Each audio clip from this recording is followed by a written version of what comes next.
안녕하세요. 백경록입니다. 자, 이번 강연은 앞서 제가 올려드렸던 A2, 물은 어디로 흐르는가 하는 강연을 먼저 보시고 그에 이어서 보시면 좋을 것 같습니다. 제가 그 강연에서 무엇을 말씀드렸냐면은 DM이라는 것을 지금은 굉장히 많이 활용하고 있고 거기서 물의 흐름을 찾는 것이 일상화되어 있다. 많은 알고리즘이 있다. 그리고 그 중에서 가장 간단한 D8 같은 알고리즘 설명을 드렸는데 많은 한계가 있다고 말씀드렸죠. 그 중에 하나가 지금 보고 계시는 그림과 같이 원뿔형 지형에서는 사실 물이 무한대의 방향으로 방사상으로 뻗어나가야 되는데 D8을 적용한 결과 그것이 지금 그림인데 8개의 방향으로 국한돼서 나간다고 했어요. 그래서 이게 그렇게 좋다고 생각되지는 않으니까 사람들이 이제 많은 개선을 하려는 노력을 했다. 그렇게 말씀드렸습니다. 그 기술적인 문제죠. 과학의 문제라기보다는. 과학적으로는 뭐 이걸 DEM이라는 자체가 디지털화했기 때문에 생기는 많은 문제 중에 일환이다 이렇게 생각하시면 될 것 같아요. 이걸 극복하는 기술의 영역인데 이 기술을 개발하는 방향이 기술 발전 방향이 두 갈래로 나눠졌습니다. 그 중에 하나는 싱글 디렉션 방법이라고 해서 지난 강연에서 많이 다뤘고요. 그것은 각 셀마다 어떻게 해서든 한 방향을 정해주긴 정해주는데 혹시 그게 틀렸으면 조금씩 보정을 해가는 그런 식으로 발전이 됐었어요. 자, 이번 시간에 주로 다룰 것은 그거 말고 다른 방법인데 자, 이 방법에서는 한 셀에 대해서 흐름 방향을 한쪽으로 국한해서 확정해 주지 않습니다. 애매하니까. 사실 흐름 방향을 정하는 게 중요하지 않고 물을 이웃한 복수의 셀로 그냥 나눠주는 거예요. 그래서 이걸 멀티플 디렉션 방법이라고 합니다. 자, 제가 나눠준다고 하는 말은 퍼진다는 얘기잖아요. 그래서 다른 말로 확산 방법, dispersive method라고 하고요. 그럼 지난 시간에 배웠던 싱글 디렉션 방법은 확산이 없다. 그래서 non-dispersive 방법이라고도 부릅니다.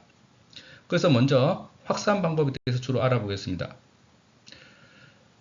dispersive method도 상당히 많이 개발되는데 그 중에서 특히 이제 하나 유의해서 볼만한 알고리즘이 탈보톤이라는 분이 1997년에 발표한 D-infinity라는 방법입니다.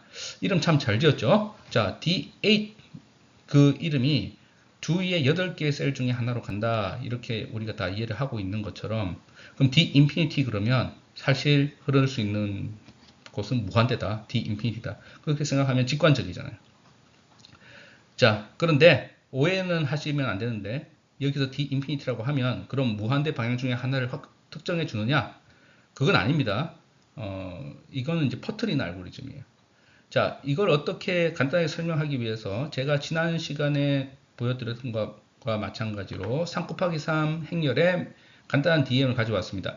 가운데 있는 셀이 이제 거기 물이 있을 때 어디로 흐를 거냐 하는 문제인데 주변 8개의 셀을 각 셀의 번호 1번부터 8번까지 붙여봤습니다. 자, 이 알고리즘에서는 이상적인 흐름 방향을 일단 계산을 합니다. 이게 Theoretical Range Direction이라고 하는 건데 자, 이 이상적인 흐름 방향 계산할 때는 어떻게 하냐면 당연히 이제 DA과는 다르니까 이 8개 중에 한 군데는 아니겠죠. 그거는 어느 방향이든지 가능합니다. 근데 여기서 예를 들어 가운데 셀이 제일 높고 주변이 다 낮다고 하더라도 제일 낮은 셀들이 있을 거 아니에요. 근데 그 셀로만 흘러버리면 그냥 그건 D8이니까 그게 아니고 그것과 주변 셀, 그 다음으로 낮은 셀, 그것과 가운데 셀을 이렇게 연결하면 삼각형이 생깁니다. 그죠? 자, 예를 들면 가운데 셀로부터 지금 1번과 2번이 순서대로 낮은 셀이라고 할게요. 다른 셀은 고려할 필요가 없어요. 그러면 가운데 셀과 1번, 2번 셀을 이은 삼각형을 상상하실 수가 있고 그 삼각형의 평면을 생각해 봅시다. 이렇게 기울어진. 그럼 그 삼각형 평면 상에 어디론가 물이 흘러간단 말입니다. 자, 그 흐름 방향을 찾는 게 Theoretical Range Direction을 찾는다는 얘기고요. 이건 기하학의 문제입니다. 그래서 1번, 2번 셀의 고도를 각각 E1, E2, 선분의 길이를 D1, D2라고 했을 때 가운데 셀로부터 1번 셀까지의 기울기 S1은 E0, E0 가운데 셀의 높이입니다. E0와 E1의 차이를 D1으로 나눈 거고 1번과 2번 셀의 기울기는 그 고도 차이를 D2로 나눈 거, 그걸 S2라고 하고요. 그럼 이상적인 흐름 방향이 있다고 했을 때 이렇게 지금 오렌지색으로 그을 수가 있습니다. 각도 알파를 가지고 자, 그 선분을 따라가는 직선의 기울기는 루트 S 제곱 더하기 S1 제곱이 되고 이 각도 알파는 S2와 S1의 비를 아크탄젠트 한 걸로 구할 수가 있다는 얘기입니다. 자, 이렇게 기하학적으로 구할 수가 있다는 것이 우리 D 인피니티 알고리즘의 핵심입니다. 자, 이렇게 하고 나면 이제 그러면 그 다음 단계는 뭡니까? 흐름 방향을 특정할 수는 없잖아요. 저렇게 한다고 해서 그럼 물이 1번으로 흐른다, 2번으로 흐른다 이렇게 얘기는 하진 않아요. 사실 멀티플 플로우 디렉션 알고리즘에서는 흐름 방향보다 더 중요한 게 물의 배분입니다. 자, 그 이야기는 뭐냐면 사실 일리가 있어요. 우리 싱글 플로우 디렉션 알고리즘에서도 흐름 방향을 정하고 나면 그 다음 뭐 합니까? 그 다음 당연히 유형 면적 구하고 유량 구해서 누적시키겠죠. 그죠? 어차피 그거 할 건데 굳이 흐름 방향을 애매한데 정할 필요가 없잖아요. 그래서 지금 멀티플로우 디렉션 알고리즘은 주안점을 어디에 두냐 하면은 유량을 어떻게 배분할 것인가에 주안점을 둡니다. 그래서 만약에 저 알파라는 각도가 0도가 되면 어떻게 될까요? 그러면 지금 가운데쯤에 발생한 유량이 전부 1번 셀로 가는 거고요. 저 알파가 45도가 되면 전부 2번 셀로 가는 겁니다. 만약에 저 알파가 2분의 45도, 즉 22.5도라면은 1번과 2번 셀에 반반씩 나눠주는 거예요. 즉 알파 각도에 따라서 유량을 비례 배분해준다 그 말씀입니다. 이건 논문에서 제가 발췌한 그림인데 설명을 도울 수가 있죠. 원뿔형 지형에서 만약에 구슬을 여러분들이 올려놓으면 어디로 굴러갈 것인가 하는 문제입니다. 자, 지금 그림 A에 보시면 D8 알고리즘이죠. 즉 8개 중에 한 군데 방향으로 흘러갑니다. 이게 구슬이라면 사실은 저것도 틀렸지만 저 그림 틀렸죠. 그런데 퍼질 수는 없어요. 구슬이라면. 근데 이번엔 구슬이 아니고 물이라고 해봅시다. 그럼 물은 퍼질 수가 있잖아요. 사실은. 이 퍼지는 것을 고려할 수 있기 때문에 dispersive method라고 하고 이 퍼짐은 우리가 수리학에서 얘기하는 확산하고는 좀 다릅니다. 이건 평면상에 퍼지는 거기 때문에 planar dispersion이고 이 알고리즘들이 잡아내는 건 dispersion을 흉내는 내지만 물리적인 의미는 약합니다. 그래서 그것에 좀 주의하셔야 되고요. 근데 어쨌든 자 다시 구슬이 아니고 물이라고 하면 퍼진다. 그것이 멀티플 플로우 디렉션들이 해내는 일인데 지금 보시면 그 전에 나왔던 멀티플 플로우 디렉션 알고리즘들도 뭐 여러 가지 결과들을 보여주고 있는데 이 그림에 따르면 이 그림 2에 있는 이 D 인피니티 방법이 상당히 합리적인 결과를 준다 하고 이야기를 하고 있죠. D 인피니티 방법이 잘 맞는 경우는 사실은 유역 면적을 구할 때, contributing area를 구할 때 두드러집니다. 자, 다시 원뿔형 지형을 생각해 볼 때, 원뿔형의 이제 절반만 보는 거예요. 나머지는 어차피 대칭이니까. 유역 면적을 구하라 하면 어떻게 될까요? 사실은 이 그림 A와 같이 이론적 유역 면적은 이렇게 동심원을 가지고 퍼져야 됩니다. 그렇겠죠? 예. 자, 생각해 보시면 그럴 거예요. 그런데 D8과 같은 싱글 플로우 디렉션은 상당히 큰 오차를 가집니다. 이 경우에. 왜냐하면 어떻게든지 흐르는 방향으로만 계속 유역 면적이 누적되니까. 반면 그 바로 옆에 있는 셀들은 텅텅 비어 있을 수가 있죠. 자, 멀티플 플로우 디렉션 알고리즘들은 상류로부터 하류로 가면서 물을 계속 퍼뜨리기 때문에 이것을 좀 흉내를 냅니다. 그래서 D 인피니티 보시면 상당히 결과가 잘 나오고 있는 것을 보실 수가 있죠. 자, 그럼 이제 중요한 문제가 생깁니다. 지난 시간에 했던 그런 싱글 플로우 디렉션 방법도 있고 이번에 멀티플 플로우 디렉션 방법도 배웠는데 어떤 방법이 좋습니까? 방법이 너무 많으니까 어느 걸 써야 됩니까? 이런 문제에 여러분들이 맞닥뜨릴 수 있어요. 사실은 되게 중요한 문제죠. 자, 그럼 그 문제에 대해서 우리가 제대로 이해하기 위해서는 먼저 기본을 한번 짚어보고 가야 됩니다. 지난 시간에 우리가 지도에서부터 흐름 방향을 추출할 때 지도의 높낮이로부터 우리가 흐름을 추출한 얘기부터 사실은 처음에 시작했어요. 자, 그 대전제는 뭐였냐면 물은 높은 곳에서 낮은 곳으로 흐른다는 말이었죠. 그죠? 그때 우리는 이거는 상식선에서 일단 맞다 이렇게 하고 넘어갔습니다. 그러나 지금은 이제 요 전제를 좀 더 엄밀한 기준으로 좀 깐깐하게 한번 살펴보겠습니다. 자, 이 대전제가 정말로 모든 것을 설명해 준다면 그럼 이런 간단한 예제는 설명이 되나요? 자, 이 그림은 수도꼭지인데 제가 이렇게 밸브를 열면 물이 나오죠. 그러면 이 물이 나오는 수도꼭지 입구가 낮은 곳이 아닌데 어떻게 나옵니까? 사실 이 물은 이 땅속에서부터 이 관을 타고 올라온 건데 낮은 곳에서 올라오잖아요. 누구나 아는 건데. 자, 저 대전제하고는 안 맞죠? 왜 안 맞느냐? 뭐가 빠졌다는 것을 바로 아실 수가 있죠. 많은 분들이 이건 지금 어딘가에서 압력을 주고 있기 때문이다 이렇게 생각하실 겁니다. 그러니까 지금 우리가 높은 곳에서 낮은 곳으로 흐른다는 전제에는 또 그 밑에 바탕은 우린 지도에서 물이 흐르는 방향을 찾는 문제를 했기 때문에 그래요. 그러니까 뭐냐면은 다른 말로 표현하면 위치 에너지죠. 위치 에너지, 그래비테이셔널 포텐셜이 높은 데서 낮은 곳으로 흐르는 거 그것만 본 거예요.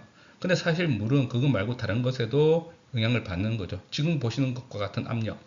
자, 심지어 압력 수만 다루는 분야에서는 반대의 질문을 합니다. 예를 들어 제가 살짝 이게 인터넷에서 여러분들에게 좋은 예시를 보여줄까 싶어 좀 찾아봤는데 이런 질문을 하는 사람이 있어요. 피직스 텍스에 올린 질문인데 플루이드가 항상 하이 프레셔와 로우에서부터 로우 프레셔로 흐른다는 말이 틀린 말입니까?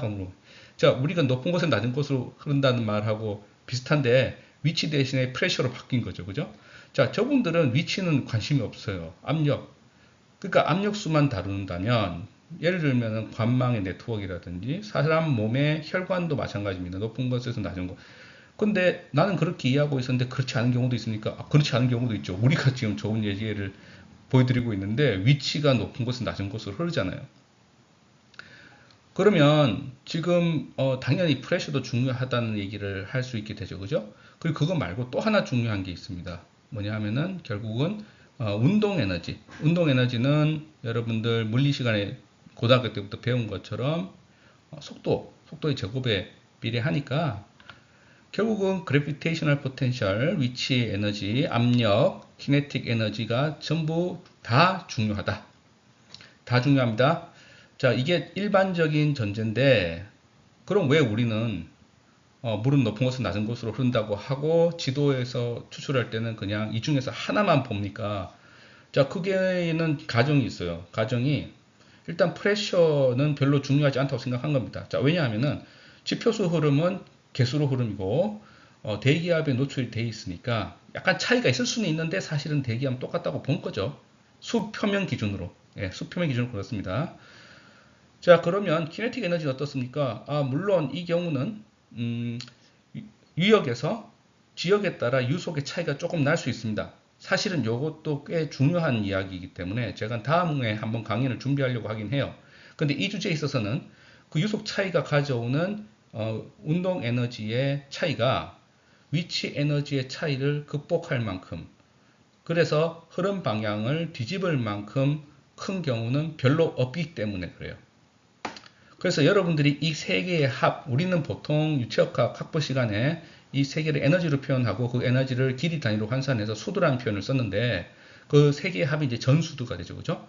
그걸 이제 같이 봐야 된다는 얘기를 드리는 거고, 자, 방금 말씀드렸다시피 대부분의 경우는 그래비테이셔널 포텐셜만 중요하기 때문에 그냥 그렇게 했던 거야. 지금까지 엘리베이션만 갖고 DM에서. 근데 키네틱 에너지가 정말 중요해지는 경우도 생깁니다. 자, 어떤 경우가 있냐면 제가 예시를 한번 들어볼게요. 예를 들면 이런 지형이 있다고 할게요. 근데 이 지형이 굉장히 이렇게 경사가 가팔라요. 그러면 이 경사의 차이 이게 지배적이죠. 그러면 뭐 다른 거 필요 없습니다. 거의 그냥 DM에 따라서 결정이 되겠죠. 근데 아주 평평한 거의 평면과 같은 지형이라고 해봅시다. 이 경우에 위에서 고르게 내리는 비가 아니고 만약에 물이 주어졌다. 누가 가져와서 큰 대야에 물을 가져와서 이쪽에서 부었다. 아니면 저쪽에서 부었다. 붓는 방향에 따라 물이 퍼져나갈 겁니다. 다른 방향으로. 그죠? 그러니까 다이나믹하게 변하는 겁니다. 같은 지형이라도. 왜 그렇습니까? 키네틱 에너지가 지배적이기 때문에 그렇습니다. 대부분 경우는 그래비테이셔널 포텐셜이 지배적이니까 우리는 DEM에서 그냥 뽑아 쓴 거죠. 자, 이걸 염두에 두셔야 됩니다. 그래야 만약에 여러분들이 좀 더 어려운 문제에 봉착했을 때 이런 근본적인 물리적 지식을 갖고 있으셔야 문제를 해결할 수가 있겠죠. 근데 제가 이 얘기를 왜 드리냐면은 방금 말씀드린 것처럼 다른 것도 중요하고 특히 지형이 평평하다든지 뭐 또 다른 예시도 가능한데 고도의 구배가 지배적이 아닐 때는 물이 실제로는 퍼져나갈 수 있다는 말씀을 드린 겁니다. 중요한 얘기를 하는 거예요. 이걸 염두에 두고 자 이제 앞에서 드렸던 질문을 다시 한번 되돌아가 보겠습니다. 어느 알고리즘이 더 당신에게 좋은 것이냐? 싱글 플로우 디렉션 알고리즘과 멀티플 플로우 디렉션 알고리즘. 이 알고리즘을 각각 우리가 어떤 지형에 적용했다고 했을 때 여러분들은 싱글 플로우 디렉션 알고리즘은 어떻게든 DEM 각 셀에 대해서 흐름 방향을 지정해 줍니다. 그죠? 그래서 그 흐름 방향이 뭐 정확하다 아니다는 부차적인 문제고 지정은 해주잖아요. 근데 내가 그게 필요한 경우가 있어요. 그때는 이 알고리즘을 쓰는 게 더 적절하다고 제 개인적으로 생각합니다. 자, 예시를 들어드리면 지금 두 그림이 있는데 왼쪽 그림이 만약에 여러분들이 싱글 플로우 디렉션 알고리즘을 쓰면 저렇게 줄 거예요. 그러니까 이게 정말 하도의 방향을 정확하게 표현하고 있다. 그건 부차적인 문제인데 어쨌든 하천의 경계를 정해줍니다. 그러면 하천의 경계가 정해져야 그 다음에 뭐 그 안에서 뭐 여러 가지 하천 프로세스 단면도 정하고 계산이 가능하잖아요. 그걸 내가 해야 할 경우에는 이 방법이 나을 수 있습니다. 반면에 멀티플 플로우 디렉션 알고리즘을 쓰면 퍼지잖아요. 그 얘기는 지금 보시는 그림의 오른쪽 그림처럼 지형의 모든 곳이 사방이 물이에요. 그러니까 하천의 경계를 정확하게 정해준다는 게 뭐 어렵습니다. 사실은 뭐 전부 물이니까. 그러니까 여러분들이 채널 프로세서가 중요할 때는 싱글 플로우 디렉션 알고리즘을 쓰는 게 여러분들한테 더 나을 것 같다. 그럼 멀티플 플로우 디렉션은 언제 씁니까? 자, 멀티플 플로우 디렉션은 정말 확산, 물이 퍼질 때 이게 중요해요. 좋은 예시가 바로 원뿔이에요. 자, 원뿔 예제를 제가 앞에서 싱글 플로우 디렉션 설명할 때도 사실은 많이 들었는데 그 예시를 위해서 그랬던 것이고 실제에 있어서 보시면 물방울은 구슬이 아니니까 실제 퍼질 수가 있잖아요. 하천의 경계가 있으면 그 안에 가두어져서 그렇지. 이 원뿔 같은 경우는 실제로 물방울이 자유롭게 퍼져 나갈 거 아닙니까? 그죠? 자, 그래서 원뿔 예제야말로 정말 확산이 생기는 예제다. 그럼 여기서는 싱글 플로우 디렉션 알고리즘보다는 멀티플 플로우 디렉션 알고리즘이 더 적절하다고 볼 수가 있어요. 자, 근데 여기서 한 가지 유의해야 되는 게 알고리즘을 가지고 이제 모의를 하는 디스펄전은 사실은 우리가 플레이너 디스펄전이라고 해서 평면상의 디스펄전이다 이렇게 부르는데 이게 물리적인 배경은 많지 않습니다. 그러니까 우리가 하이드롤릭스에서 얘기하는 물이 퍼져나가면서 이송과 확산, 어드벡션 디스펄전 그것들은 이제 모의하는 그 방정식들하고 지금 이 알고리즘들이 플레이너 디스펄전으로 이제 묘사하는 확산하고는 좀 달라요. 그래서 여러분들이 여기서 하이드롤릭스 기반의 디스펄전을 잡아줄 거라고 기대하시면 흉내는 내지만 물리적 백그라운드는 좀 약하다. 그 점도 염두에 두셨으면 좋겠습니다. 어쨌든 멀티플 플로우 디렉션 나름 장점이 많이 있는데 제가 대표적인 걸로 D 인피니티 앞서 말씀을 드렸습니다.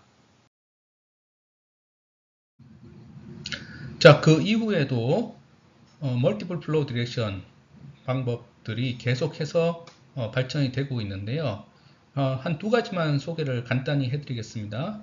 지금 보고 계신 이 그림은 제가 논문에서 발췌한 건데 2007년에 그러니까 D 인피니티가 나온 지 한 10년 뒤에 발표된 논문에 이런 MD 인피니티라는 방법이 소개됐습니다. 여기서 MD 인피니티, D 인피니티에 M을 붙인 거죠. 그러니까 여기는 이제 M이라는 게 멀티플인데 D 인피니티 자체가 멀티플 플로우 디렉션이잖아요. 근데 또 멀티플이 하나 더 붙었어요. 그 얘기는 자 MD 인피니티는 멀티플 플로우 디렉션, 그러니까 여러 셀로 물을 나눠주긴 하는데 생각해 보시면 그 나눠줄 때 삼각형 평면을 생각했었지 않습니까? 그죠? 근데 삼각형 평면을 우리가 페이시라고 하는데 페이시를 하나를 선택한 다음에 그 페이시 상에서 이론적인 흐름 방향이 있고 각도에 따라서 비례 배분했었어요. 근데 생각을 해보면 어쩌면은 페이시이 하나가 아닌 경우도 생길 수 있다. 그러니까 페이시 자체도 또 멀티플인 경우, 그게 MD 인피니티가 다루는 영역입니다. 그래서 이 그림에서 왼쪽과 오른쪽에 D 인피니티와 MD 인피니티 비교가 되어 있는데, 예를 들면 A점 같은 경우 보시면 A점이 이제 약간 능선 위에요. 그러니까 이쪽으로도 내리막, 오른쪽으로도 내리막. 자, 왼쪽 오른쪽 다 내리막이 있을 때 D 인피니티는 어떻게든 가장 그나마 가파른 쪽으로 페이시스를 정해서 그 안에서 나눠줬는데, MD 인피니티는 이쪽 저쪽 사실은 물이 다 흐를 것이다. 예, 그렇게 해서 지금 A에서부터 양갈래로 물이 갈라지는 걸 보여주고 있죠. 예, 그런 알고리즘이고요.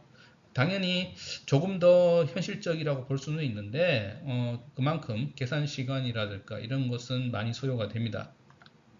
또 이것은 이제 2022년에 또 소개가 된 논문인데 지금 보여드리고 계신 거는 이제 계산된 유형 면적을 가지고 얼마만큼 오차가 있느냐 하는 것을 보여주고 있는데, 이 저자들이 개발한 ITF-MAS라고 하는 제일 오른쪽 밑에 있는 알고리즘 보시면 거의 오차가 없죠. 지금 이것은 공률을 그러니까 휘어진 원뿔입니다. D8 우리가 여러 번 말씀드렸지만 오차 되게 크고요. D 인피니티도 그림에서 보시다시피 오차가 좀 있습니다. 그죠? 완벽하진 않아요. MD 인피니티 비슷하고. 근데 저자들이 주장하는 것은 자기들 새로 만든 알고리즘은 훨씬 정밀하다. 근데 이건 이제 서브 그리드 스케일로 그리드 안에까지 이제 쪼개서 보는 겁니다. 그래서 결과는 좋지만 그만큼 또 비용이 따릅니다. 그만큼 훨씬 더 계산 시간이랄까 컴퓨테이셔널 로드가 크기 때문에 선택은 여러분들이 고민을 하셔서 하셔야 될 것 같다. 그런 말씀을 드리겠습니다. 제가 알기로 이 알고리즘도 다 공개가 되어 있습니다. 자, 오늘 강연 정리를 해보겠습니다. 오늘은 물이 퍼지는, 그러니까 플레이너 디스펄전을 고려하는 방법에 대해서 일단 소개를 드렸고요. 디스퍼시브 메서드라고 하는데 이 방법들은 흐름을 이쪽 저쪽으로 나눠준다. 흐름 방향을 확정하는 것은 관심사가 아니고 요량을 나눠주는 것이 주된 관심사인데, 나눠주는 것은 거의 기하학적인 이론에 따른다고 말씀드렸습니다. 그래서 여전히 이 방법들은 위치 에너지가 중요한 요소로 작용하고 있고요. 제가 중간에 잠깐 말씀드렸는데 실제에 있어서는 압력도 중요하고 속도, 그러니까 운동 에너지도 중요한 경우가 발생을 합니다. 그런 것을 조금 생각하면 좋겠고요. 자, 어쨌든 크게 보면 디스퍼시브 방법과 non 디스퍼시브 방법이 있는데 어떤 걸 쓰는 게 좋으냐?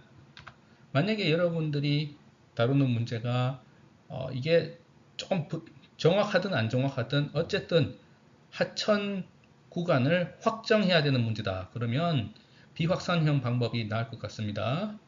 그런데 아무리 봐도 이 문제는 그 문제 자체가 물이 퍼져나가는 문제다.